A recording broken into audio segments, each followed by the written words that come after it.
sahabat pangan lokal, ketemu lagi bareng Aiko. Dan sekarang Aiko lagi ada di Smesgo Food Lab. Hari ini kita akan berkreasi untuk membuat ramen. Dan bahan baku utamanya adalah sagu. Oke, sekarang kita mulai masak. Kita bikin dulu si mie ramennya ya. Noodle-nya kita bikin. Yang membuat beda adalah kita menggunakan bahan pangan lokal. Salah satunya yaitu sagu. Nah, ini sagunya. Ini adalah sagu Lumbia. Kalau kita bedakan dengan sagu yang pada umumnya, dia sedikit berwarna lebih gelap daripada tapioka. Sekarang kita masukkan. Ini 130 gram. Nah, untuk airnya di sini kita masukkan 120 ml, 2 sendok makan.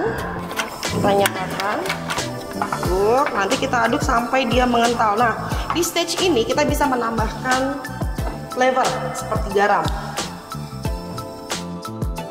Ini kita aduk terus. Nah, kalau udah di stage ini masih ada sedikit putihnya, kita matikan, tapi tetap kita aduk.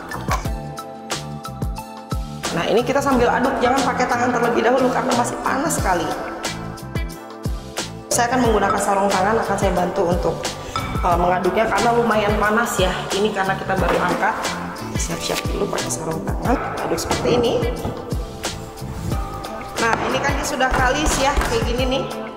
Tapi masih lengket. Nah, inilah di sini kita menggunakan si tambahan tepungnya, ekstra tepung sagunya untuk kita aduk. Kita turunkan ke talenan sini. Kita langsung keluarkan.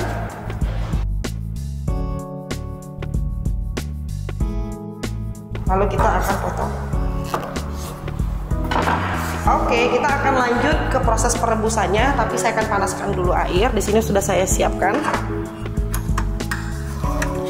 Oke, sekarang kita nyalakan sambil kita giling minyak. Caranya gampang banget kayak gini. Kalau bisa jangan terlalu banyak yang dibuang, karena kalau misalnya kalau mau kita adonin lagi agak sedikit sulit, adonannya tidak menyatu. Seperti ini. Untuk air juga sudah mendidih. Nah, ini belum kita tambahkan garam, kita tambahkan dulu. Sudah mendidih, kita masukkan. Fresh noodle begini kita hanya butuh waktu sekitar 3-4 menit aja. Oke, ini dia bahan-bahan untuk tare ramennya. Tare itu apa sih? Ini seasoning untuk ramennya. Nah, ini adalah MSG, umami flavor yang alami. Ini saya gunakan ikan teri yang jenis dencis kecil. Kita masukkan ke dalam sini ya. Ini shiitake, jamur shiitake yang kering yang sudah direndam semalaman. Jadi bahan-bahan ini sudah direndam semalaman kecuali yang katsuobushi ya. Ini juga sama 10 gram. Lalu kita masukkan kombu 10 gram juga. Kalau katsuobushi nanti terakhir. Nah, ini kita panaskan. Kita cek dulu noodle-nya, sagunya udah atau belum. Sudah empuk ya, sudah bisa kita angkat. Semua kita angkat. Oke, langsung kita rendam ke air dingin. Ini harus direndam ya, ke air dingin ya, nggak boleh enggak. Sekarang kita cek ini. Kalau dia sudah hampir panas, artinya sudah. Jadi kalau mau jamur shiitake ini harus direndam semalaman karena memang teksturnya yang kering dan juga keras. Oke, ini sudah mulai panas ya. Kita siapkan saringannya terlebih dahulu. Ada ini, seperti ini. Itu sudah panas ya, tapi belum mendidih. Tidak boleh sampai mendidih. Kita kembalikan lagi ke saucepannya. Lalu kita akan masukkan katsuobushi. Tidak boleh hidup apinya ya, karena ini ada asamnya. Kalau kita hidupkan dia lagi sampai mendidih, dia akan mengeluarkan asid yang terlalu kuat. Nah, ini kita diamkan kurang lebih 10-15 menit baru akan kita saring kembali. Nih, sudah 10 menit kita saring lagi. Oke, kita saring lagi menggunakan saringan yang sama. Nah, ini kita kembalikan lagi ke sini. Soy sauce-nya, kita tambahkan gula lagi. 1 sendok teh aja udah cukup. Kita didihkan selama kurang lebih 15-20 menit dengan api yang sedang. Sambil saya mempersiapkan bahan-bahan untuk kaldu dan juga chicken chasunya. Penasaran kan? Gampang banget kok bikinnya. Tapi sebelumnya kita mau bikin si ayamnya. Oke, kita pindah dulu pannya ke sebelah sini. Oke, sudah. Ini kita panaskan terlebih dahulu. Saya menggunakan ayam, paha ayam. Itu sudah mendidih, kita matikan terlebih dahulu untuk tarenya. Oke, tinggal seperti ini aja kalau menggunakan garam kasar. Kita ambil ayamnya. Ini kita seasoning di bagian kulitnya terlebih dahulu. Kenapa di bagian dagingnya enggak? Karena nanti akan ada kita tambahkan tare yang kita buat untuk ramen dan juga sedikit tambahan soy sauce. Ini sudah panas, kita kecilkan apinya, lalu kita tambahkan dengan sedikit minyak. Jangan terlalu banyak karena kulit nanti akan mengeluarkan lemak dengan sendirinya. Biasanya kalau nggak kita press seperti ini ada bagian yang garing, ada yang enggak ya, karena tidak langsung kontak dengan atas pan-nya. Oke, sudah sekitar 2 menitan, kita boleh balik. Oke, kalau udah kayak gini, kita setengah matang, langsung kita tambahkan dengan saus tare yang kita buat, 2 sendok makan.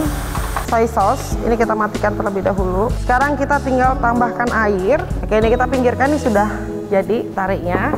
Kita pindahkan ke sebelah sini, kita kecilkan. Nah, ini sambil nunggu ini dia matang, kita langsung memanaskan kaldu untuk ramennya. Ini dia. Oke, kita siapkan pan seperti ini, kita masukkan. Ini 500 ml. Nah, ini untuk 500 ml miso yang saya gunakan adalah kurang lebih 1 sendok teh sampai 1,5 sendok teh sudah cukup ya. Sambil nunggu miso brothnya mendidih, kita akan geprek si jahe. Bawang putihnya 1 siung aja sudah cukup. Oke. Bunga lawang atau star anise ini opsional, kalau nggak ada juga nggak apa-apa, boleh skip aja, tinggal dibanyakin jahenya. Kita aduk-aduk, kita tambahkan dengan sedikit garam. Ini hanya membutuhkan waktu 5 menit saja. Nah, sekarang kita balik ayamnya ya, karena di bagian bawahnya sudah mulai meresap bumbunya, tinggal di bagian kulitnya. Tinggal kita tambahkan butter.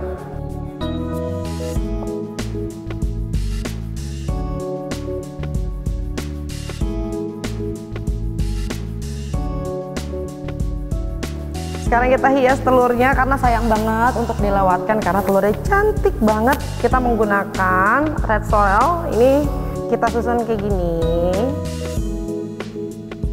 Kaldunya yang sudah kita campur miso tadi. Ini sagunya, ini sebenarnya bisa untuk 2 porsi, tapi kalau kalian suka banget sama ramen, boleh disemuain ya.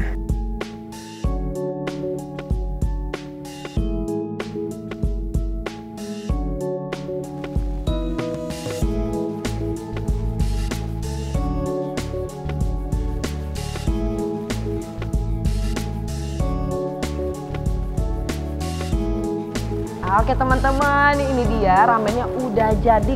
Kita sehat dengan pangan lokal, kenyang nggak harus nasi. Wah.